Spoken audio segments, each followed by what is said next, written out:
హనుమకొండ జిల్లా కాంగ్రెస్ పార్టీ కార్యాలయంలో వరంగల్ పశ్చిమ ఎమ్మెల్యే నాయని రాజేందర్ రెడ్డి మీడియా సమావేశమయ్యారు.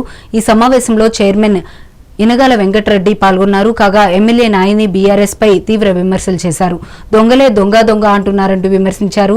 ఇంట్లో దెయ్యాలు ఉన్నాయని వారే అంటారని, నిజమైన దెయ్యాలు ఎవరో ప్రజలకు తెలుసు అన్నారు. బీఆర్ఎస్ హయాంలో జరిగిన పాపాలకు తాము శుద్ధి చేస్తున్నట్లు చెప్పారు. జైలుకు పోయే ముందు విచక్షణ లేకుండా మాట్లాడుతున్నారంటూ అన్నారు. తాము కక్ష సాధింపు చర్యలకు దిగితే బీఆర్ఎస్ నాయకులు బయట తిరగలేరంటూ నాయని అన్నారు.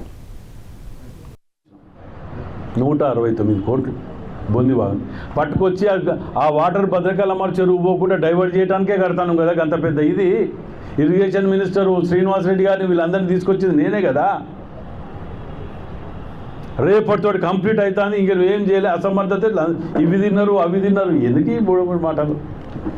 నీ చరిత్ర తెలియని వాళ్ళకి ఎవరికైనా చెప్తే వింటారు. నీ బతికేంది, నీ చరిత్ర ఏంది, నువ్వు ఏం చేసినావు, ఈ 10 ఏళ్ళలో మీ గవర్నమెంట్ నువ్వేం చేసినావు, 16-18 నెలల్లో నేనేం చేసినా అన్నది ప్రజలు చెప్తారు. నువ్వు చెప్పడం కాదు కదా. ఏమని అంటాడు అక్కడ, ఇంకా ప్రజలు అనుకుంటారట. ప్రజలు నిన్న అంటారు లఫుడ్ గాడు పీడ పోయిందిరా, దరిద్రం పోయింది, వీడు పోయిన కాడికి వెళ్ళి గిన్ని చేయవలసే కూడా ఎందుకు చేయలేకపోయాడు వీడు అని ప్రజలు అవలగాడని తిడతారు. నేను అన్నట్లే ప్రజలు అంటున్నారు ఆ మాట. అంటే మాట్లాడటానికి ఇక్కడ ఏమీ లేవు.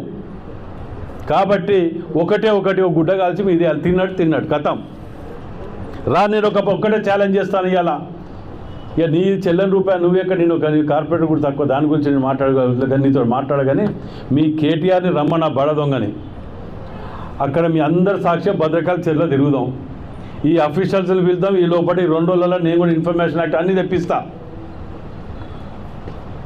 అందులో ఎవరిని తప్పు ఉంటే నేను నిరూపిస్తా. మీరు దొంగలది, మీరు చేసిన తప్పులు, మీరు ఒక్క రూపాయి పట్టుకరాలే కార్పొరేషన్ కానీ కూడాకు కానీ.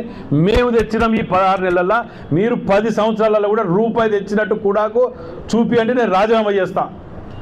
కూడాకు రూపాయి తెచ్చినట్టు మేము తెచ్చినట్టు చూపిస్తా. అరే మీరు ఏది చేత కాదు, ఏది చెయ్యరు, ఈ ఎక్కడ అవకాశం దొరకలేదు. ఇక ఆడి వేయండి ఆడ పట్టుకొని కూర్చొని చేపలని వాళ్ళని అంటాడు.